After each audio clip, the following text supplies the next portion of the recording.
রুনিয়া অবাক হলেন সাফওয়ানের এই আবদারে। রুমিকে বউ করতে চায় তার ছেলে, কিন্তু সেটা কিভাবে সম্ভব?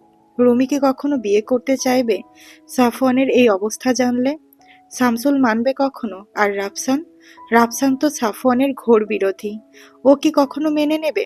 কিছুক্ষণ চুপ থেকে নিজের চোখের কোণ থেকে পানি মুছে রুনিয়া সাফওয়ানের দিকে তাকিয়ে বললেন, তুই বিয়ে করবি আর রুমিকে বিয়ে করবি, এতে আমি প্রচন্ড খুশি। আর রুমিকে আমার খুবই পছন্দ, কিন্তু রুমি কিভাবে রাজি হবে? ও তোর এইসব ব্যাপারে জানলে তো কখনোই বিয়ে করতে চাইবে না। তখন কি হবে? আর তোর মামা মামিও তো খুব ভালো করেই জানে তুই ওর জন্য ঠিক কতটা ক্ষতিকর। আর রাফসানের কথা বাদই দিলাম, ও তো ওই ঘটনার পর থেকে তোকে দেখতেই পারে না। আর বিয়ের ক্ষেত্রে তো শামসুল আয়েশা অবশ্যই রাফসানের মতামতকে প্রায়োরিটি দিবে। মা, রিমু জানে সবকিছু, একদম সবকিছু। মায়ের দিকে তাকিয়ে মৃদু গলায় বলল সাফওয়ান। রুমি? রুমি জানে সবকিছু? কিভাবে? কে জানিয়েছে? অবাক নয়নে তাকিয়ে প্রশ্ন করল রুনিয়া। সাফওয়ান নিজের দুই হাত থুতনিতে ঠেকিয়ে বলল, ও জেনে গেছিল মা, সবকিছু। তারপর ওকে আমি সবকিছু বলেছি। ইভেন ও আমার চেহারাও দেখেছে। ওই প্রথম কেউ যার সামনে আমি আমার মুখের মাস্ক খুলেছিলাম মা। আর ওর যে জ্বর হয়েছিল সেটা আমাকে দেখেই ভয় পেয়েছিল ও। যদিও এখন আর কোনো ভয় নেই। শেষের কথা বলতে গিয়ে সাফওয়ানের কণ্ঠ স্মিত হয়ে এলো কিছুটা। রুনিয়া সেটা দেখে সন্দেহের চোখে বললেন, এসব কবে হলো? তলে তলে এত কিছু হয়ে গেল আমার বাড়িতে, আমার চোখের সামনে দিয়ে, আর আমি কিছুই টের পেলাম না? কিন্তু রুমি জানলেও কি তোকে বিয়ে করতে চাইবে কখনো? ও তো তাহলে অবশ্যই জানে যে তুই বিষধর। আর ও যদি তোর স্ত্রী হয় তাহলে তো হাজার সতর্ক থাকলেও দুর্ঘটনা ঘটতে সময় লাগবে না। সাফওয়ান আগের মতো করেই বলল, রিমুকে নিয়ে কোনো চিন্তা নেই মা, চিন্তা হলো মামা মামি আর রাফসানকে নিয়ে। আমি যে কোনো মূল্যেই রিমুকে বিয়ে করব। এখন সেটা তাদের মতে বা অমতে, কিন্তু তাদের মতে হলে ভালো হয়, কারণ আমি চাই না দুই পরিবারের ভেতর আবার সম্পর্ক নষ্ট হোক বা রিমু ওর মা বাবার থেকে আলাদা হোক। রুনিয়া কিছুক্ষণ চুপ থেকে জিজ্ঞেস করলেন, কিন্তু রুমি যে রাজি হবে সে বিষয়ে তুই এত শিওর হচ্ছিস কিভাবে? পরক্ষণেই কিছু একটা চিন্তা করে তিনি বলে উঠলেন, এই তোরা কি প্রেম টেম করছিস না তো? সত্যি করে বল। মায়ের প্রশ্নে সাফওয়ান থতমত খেয়ে গেল। কিছুক্ষণ এদিক ওদিক তাকিয়ে ইতস্তত করে অবশেষে বলল, মা কি সব বলছো? আমি প্রেম করতে যাব কেন? আমি জাস্ট বলছি যে রিমু আমাকে বুঝবে, তাই আর না করবে না। রুনিয়া ভ্রু কুঁচকে বলল, তোরে কইছে। সাফওয়ান কি বলবে বুঝে পেল না। চোরা চোখে এদিক ওদিক তাকালো শুধু। মায়ের সাথে এইভাবে এসব বিষয়ে কখনো কথা বলা হয়নি বলে লজ্জা লাগছে ওর। কিভাবে বোঝাবে এখন মাকে? ছেলেকে এইভাবে মেয়েদের মতো লজ্জা পেতে দেখে রুনিয়া এতক্ষণে মন খারাপ ভুলে হেসে উঠলেন। রুমির সাথে যে তার ছেলের খুব জমে গিয়েছে এটা শিওর হয়ে গেলেন। সাফওয়ানের মাথায় হাত বুলিয়ে দিয়ে হেসে বললেন, আমি তো ভাবিইনি তোকে দিয়ে এই সমস্ত হবে। সারাক্ষণ যেভাবে মুখ গোমড়া করে ভ্রু কুঁচকে থাকিস, তাতে তো আমারই ভয় লাগে। রুনিয়া এবার চেয়ারটা আরেকটু সাফওয়ানের দিকে এগিয়ে নিয়ে এসে বললেন, কিভাবে কি হলো বল না? রুমাইশার সাথে তো সবসময় খ্যাক খ্যাক করতি দেখতাম, এর মাঝে কিভাবে কি হলো? মায়ের এমন আগ্রহভরা চেহারা দেখে মনে মনে খুব হাসি পেল সাফওয়ানের, কিন্তু বাইরে থেকে সেটা প্রকাশ করল না। তাড়াতাড়ি নিজের চেয়ার ছেড়ে উঠে দাঁড়ালো। তারপর নাস্তার ট্রেটা হাতে নিয়ে বলল, তুমি তোমার মেয়ের থেকে শুনে নিও, আমাকে ছেড়ে দাও, আমি কিছু বলতে পারবো না। তারপর রুমে ঢুকে দরজা দিয়ে দিল। রুনিয়া ছেলের এহেন অবস্থা দেখে অবাক হলেন, সাথে খুশিও হলেন, কিন্তু রুমি রাজি থাকলেও তিনি শামসুল বা আয়েশাকে কিভাবে রাজি করবেন? ওরা তো কখনোই রুমিকে সাফওয়ানের হাতে তুলে দেবে না। তখন কি হবে? আর তার ছেলের এই অবস্থাতেও কখনোই বিয়ে হবে না। কে চাইবে তার মেয়ে যমদূতের কাছে থাকুক? কিন্তু দমে গেলেন না রুনিয়া। শামসুলের সাথে কথা বলার সিদ্ধান্ত নিলেন। কি হবে সেটা পরে দেখা যাবে, আগে কথা বলে দেখতে হবে। বিকেল বেলা সাফিন চলে গেল বাড়িতে। শামসুল অফিস থেকে এসে নিজের রুমে ঘুমাচ্ছেন। রুমাইশা রুমে বসে ফোন চাপছে। সাফিন চলে যাওয়ায় ওর ভালো লাগছে না। বাড়িতে একা একা বোর হতে হয় শুধু। রাফসান ভাইয়া আসবে কয়েকদিন পর, কিন্তু ও যা বলেছে তাতে ওর সাথে আর কথা বলবে না রুমাইশা। ঘুরতেও যাবে না কোথাও এবার। আর মায়ের সাথেও এই নিয়ে ও কথা বলবে, এই কথা মা ছাড়া কেউ লাগায়নি রাফসানের কানে। এসব ভাবতে ভাবতে আয়েশা এলেন রুমাইশার রুমে। রুমে ঢুকে দরজা লক করে দিলেন। রুমাইশা ফোন রেখে মায়ের দিকে তাকালো। মা, হঠাৎ দরজা লক করছো কেন? অবুঝ দৃষ্টিতে তাকিয়ে রইল ও আয়েশার দিকে।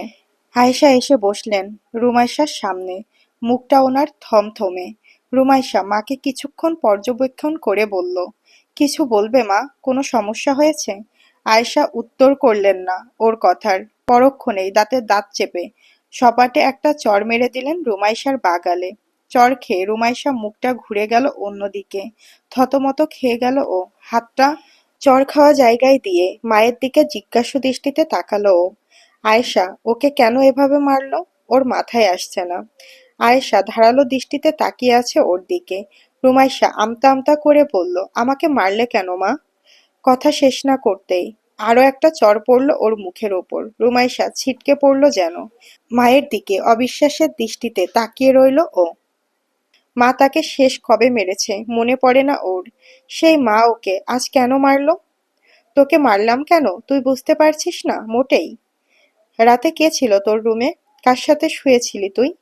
দিনে দিনে নষ্ট মেয়েদের মতো হচ্ছিস তুই।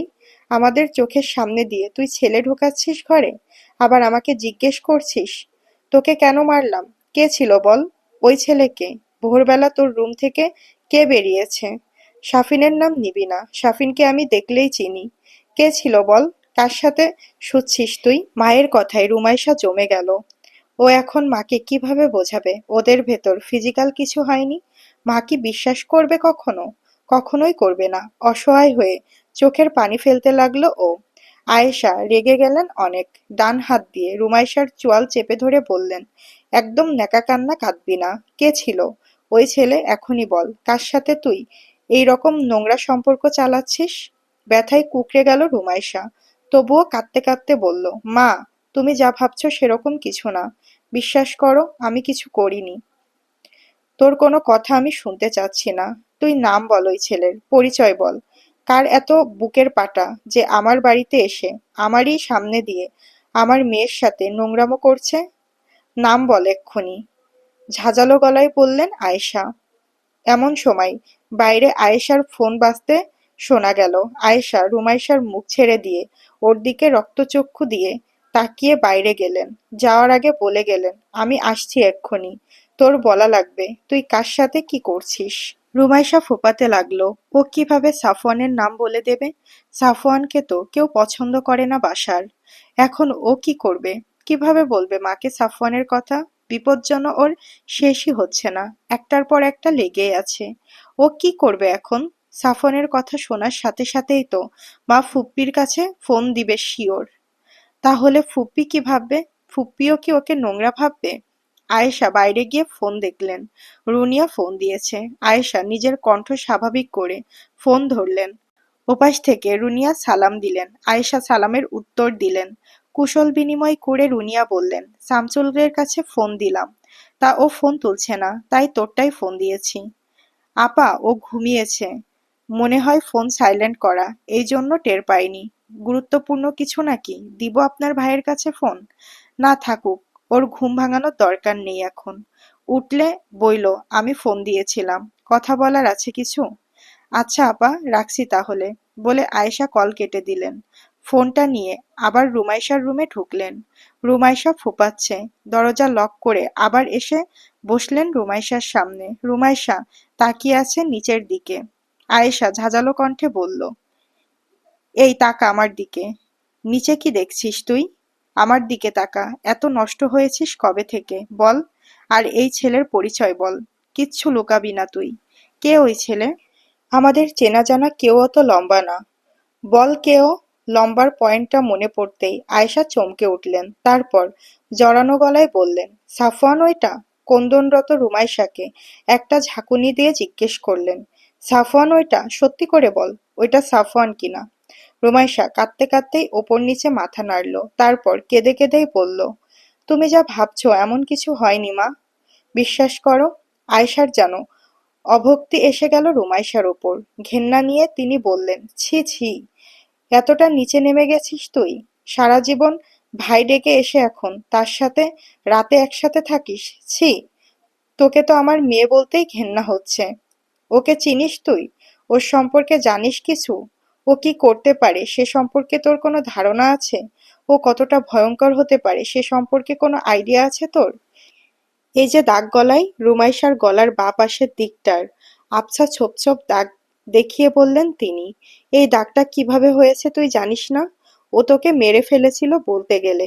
বিষ ওর দাঁতে, বিষ। আমার কথা বুঝতে পারছিস তুই?